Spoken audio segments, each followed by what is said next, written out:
मैं मेरे आत्मा के ही रक्त से स्नान करूं? ये मुझसे कदापि नहीं हो सकता, कदापि नहीं। वाह अर्जुन वाह, लगता है उर्वशी के श्राप का प्रभाव तुम पर अब भी शेष है। तुम अब भी नपुंसक की भांति बोल रहे हो। तुम युद्ध भूमि के बीच खड़े होकर जो भाषा बोल रहे हो वो किसी योद्धा की भाषा नहीं।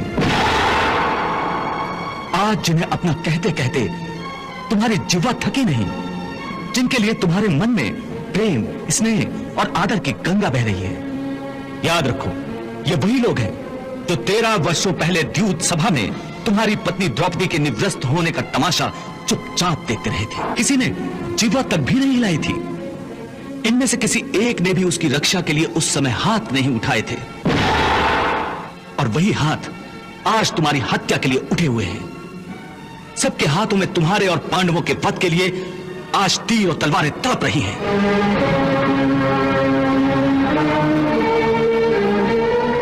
क्या यही तुम्हारे अपने हैं जिनके लिए तुम प्रेम और आदर की भाषा बोल रहे हो? हे अर्जुन, तुम इस समय कोई लगन मंडप में नहीं हो, बल्कि युद्ध भूमि पर खड़े हो,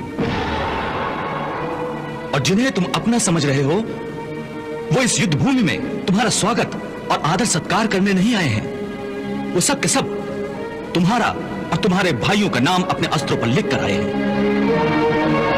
देखो उनकी ओर, इनकी आंखों में तुम पांडवों की मृत्यु का नृत्य देखने की तृष्णा तड़प रही है, और ये तड़प, ये प्यास केवल तुम पांडवों के रक्त से ही बुझेगी। देखो उनके तेवर,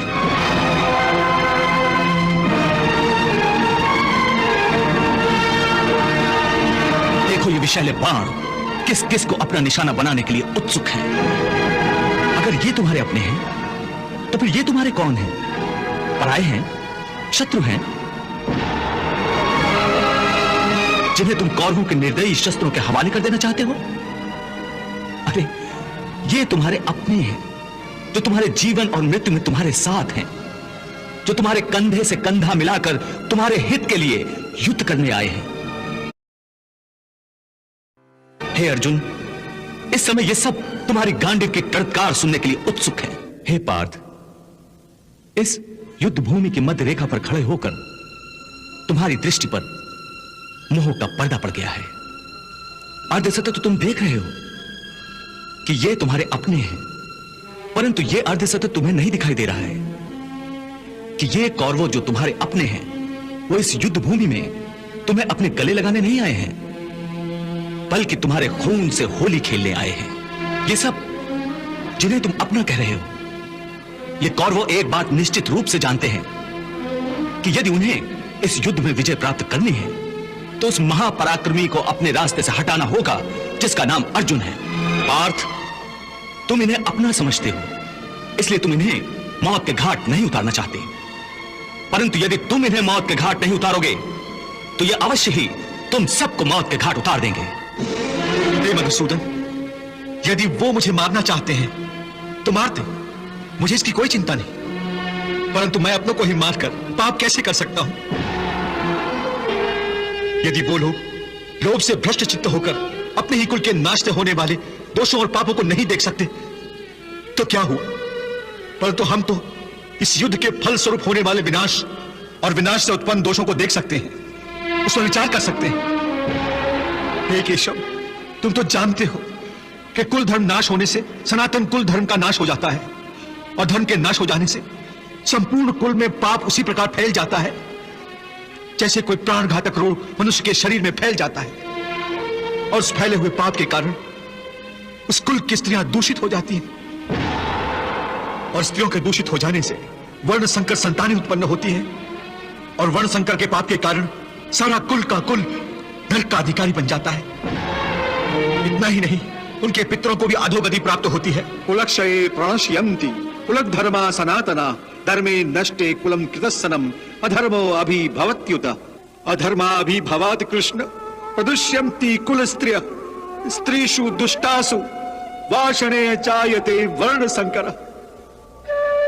ये सब जानते हुए भी मैं युद्ध करूं, ये कैसे हो सकता है? मैं कुल घाती होने का पाप स्वयं अपने हाथों अपने माथे पर कैसे लिखूं? इसलिए मैं युद्ध नहीं करूंगा, मैं युद्ध नहीं करूंगा। इससे तो अच्छा है कि मैं कमंडल लेकर घर घर भिक्षा मांगता फिरूं। वाह अर्जुन, कितने सुंदर विचार हैं। मैं युद्ध नहीं करूंगा, मैं भिक्षा मांग लूंगा। हे अर्जुन, यह बात कोई वीर नहीं, केवल एक कायर कर सकता है। क्या तुम अपनी कायरता का प्रदर्शन करने के लिए इस युद्ध भूमि पर आए थे? क्या इसीलिए तुमने भगवान शिव से पाशुपतास्त्र ग्रहण किया था? क्या वर्षों घोर तपस्या करके अपने पिता श्री देवराज इंद्र से तुमने दिव्यास्त्र इसलिए प्राप्त किए थे?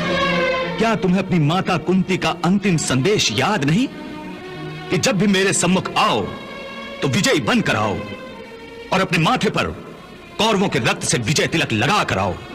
हे अर्जुन, याद रखो, अपनी माता के उस वचन को निभाने की जिम्मेदारी तुम पर है। इसलिए अपने हृदय की तुच्छ दुर्बलता को त्याग कर क्षत्रियों की भांति युद्ध करो, क्योंकि क्षत्रियों का धर्म है युद्ध करना। हे मधुसूदन, मैं भी जानता हूं कि मैं क्षत्रिय हूं, युद्ध करना मेरा धर्म है। परंतु इस युद्ध भूमि में युद्धाभिलाषी इस स्वजन समूह को देखकर मेरा शरीर ढीला पड़ रहा है, मेरी आत्मा कांप रही है, मेरा गला सूख रहा है। परस्पर विरोधी विचारों के आक्रमण से मेरी मति भ्रमित हो गई है। इस दुविधा के कारण मुझे मेरा मार्ग स्पष्ट दिखाई नहीं दे रहा है। हे कृष्ण, तुम मेरे गुरु हो, भगवान हो, मैं तुम्हारी शरण में आया हूं। अब तुम ही मेरा मार्गदर्शन करो, मुझे रास्ता बताओ, क्या उचित है और क्या अनुचित। करुण आशुपूरित नयन, व्याकुल विचलित जान, संबोधित कर पार्थ को यूं बोले भगवान, बोले श्री भगवान।